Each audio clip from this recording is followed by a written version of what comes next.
team, Katie here from Equestrian Movement, and we are doing another episode of You Don't Know What You Don't Know.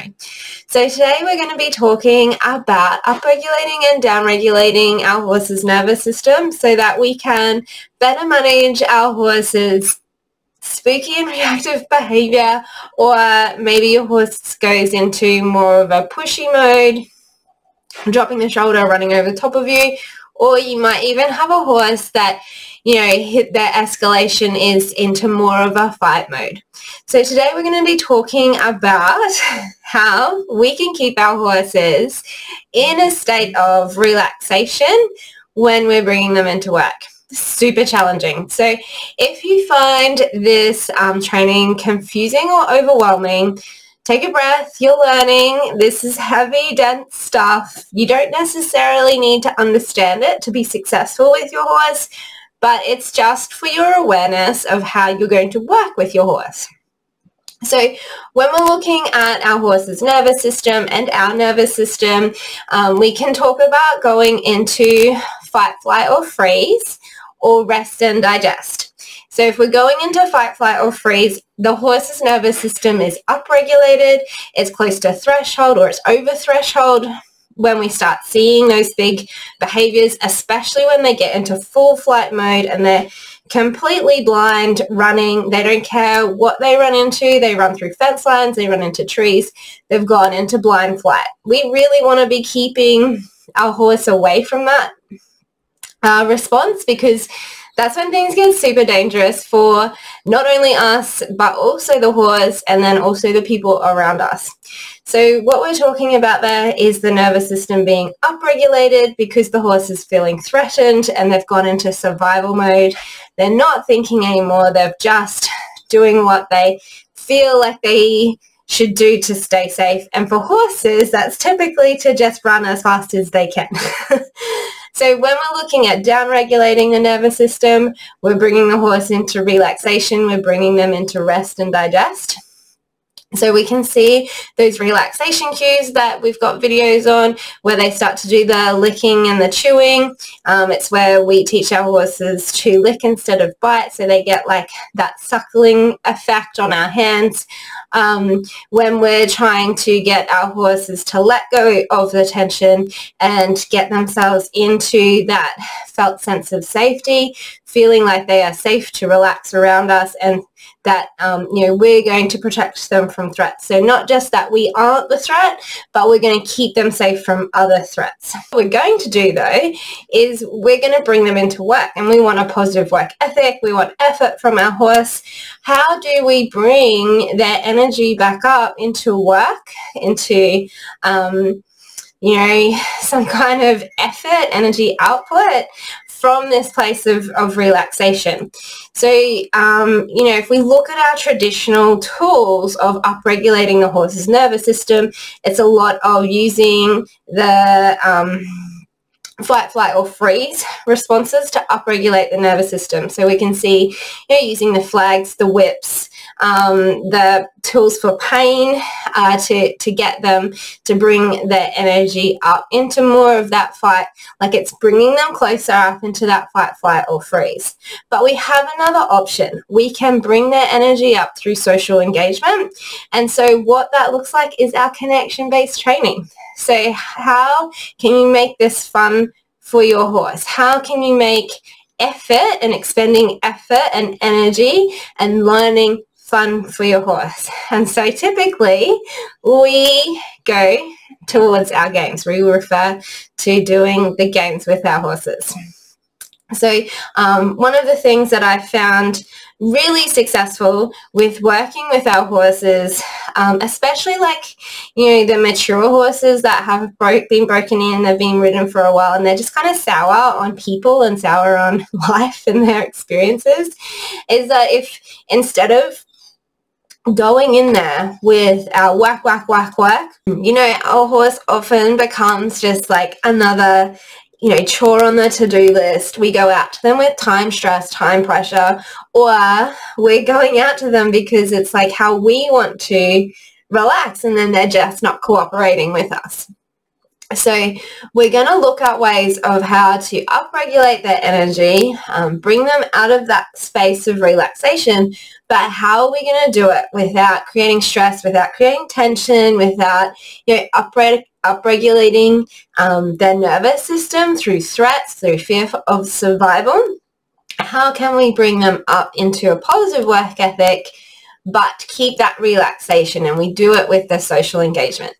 So the most effective thing that I have seen is, rather than going down in my work brain, that never works for me in Fiddy, is to, first I need to actually center myself away from him, like just drop all of the tension to the best of my ability out of my body before I even approach him in the first place. And then once I'm in with him, we're going to work on our relaxation cues together. So I'm going to work on getting myself down-regulated with energy, with my energy and my nervous system.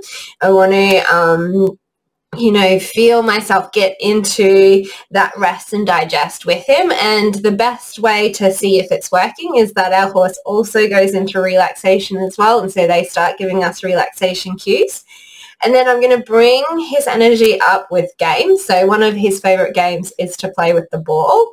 And so then we've got our relaxation and we're getting an immense sense of task achievement. He's, bringing that energy up through play. He knows that he can touch the ball, he gets a treat. And then we've got focus, we've got concentration, we've got upregulated energy, we've got work ethic. And so then we can focus that into actual work with written training, cueing, and that kind of thing. And then it's really important, once you have them up in that upregulated place of energy through social engagement, is that you're paying attention to how they respond to you. So if they're starting to get frustrated because they don't know what the answer is, they're looking for praise, they're getting overwhelmed, they're getting confused, we need to make sure that we're giving them a break and we're giving them some space. So one of the other game changers for Fiddy and I was integrating our communication buttons. So his top button was stop, which means no more praise earning behaviors, just like connection. So he would lick my hands and we would stand together with relaxation. And then the bottom button was praise earning behaviors, so we could go. So he knew that when he pressed the top button, he would get a break from work, and when he pressed the bottom button, it was time to go back into work. And so what that actually did was it gave me so much more visuals of those like little signals of frustration and angst before they escalated to the big frustrated behaviors.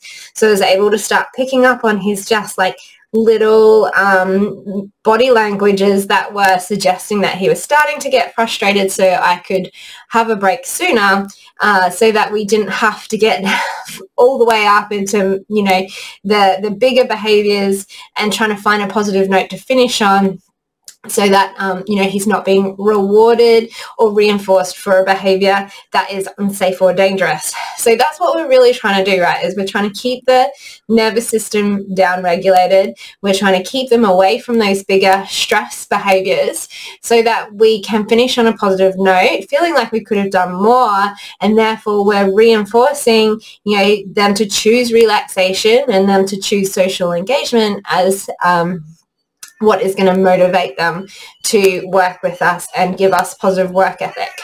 So we're just going to really quickly have a look at this process. So this was one of the first times that I introduced playing with the ball with Fiddy, and you can see how, he isn't 100% engaged all the time just yet. We've got a little bit of work to do on our cueing, but the association to the ball and targeting the ball earns him praise, earns him treats, so it engages his willingness to participate in the exercise. And when we've had a horse that has experienced a lot of pressure to perform, like we see with our thoroughbreds off the track, and that haven't been taught how to seek the release of pressure as a way of communication, we can have those frustrated behaviors come out, and they can be scary to be around. So if we can develop a healthy relationship with our horse by getting willingness and consent and engagement in learning and participating in the activity through a game, through something fun, and we're getting that social engagement at the same time, you know, we're getting to know each other a little bit better. So we're building confidence and trust in each other. We're starting to understand how they're motivated, what they like, what they don't like, so that when it does come time to doing, you know, more high pressure work, we have a degree of language happening between us and the horse, so that it doesn't just feel like human asserting power, asserting pressure, trying to force them into behaviors, but more of like a team effort of working together towards the same goal. So this is a little bit further on with Fiddy and I. He was definitely in paddock condition at this stage. And we're doing our in-hand work for acceptance of contact, our mouthing process. So before we use the whip, what we do is we develop consent and willingness to the whip.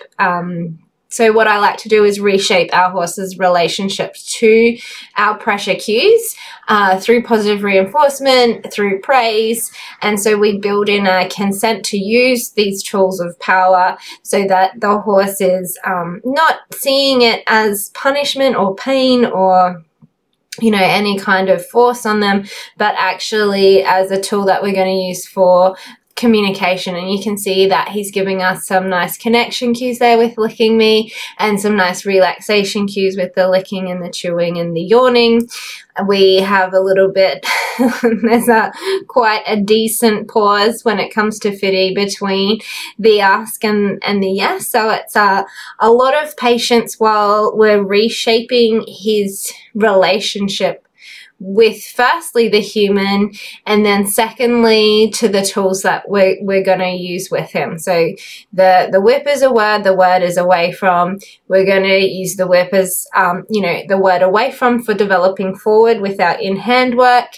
Bit pressure is a word, the word is follow. And so we're developing this language here on the ground with our in-hand work, so that we're not going to get into the saddle and go, holy crap, I don't actually have control over this horse. He has zero control over his emotional state, zero control over himself, and these behaviors are escalating out of control.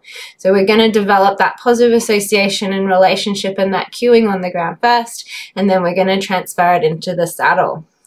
Thanks for watching, and until next time, happy trails.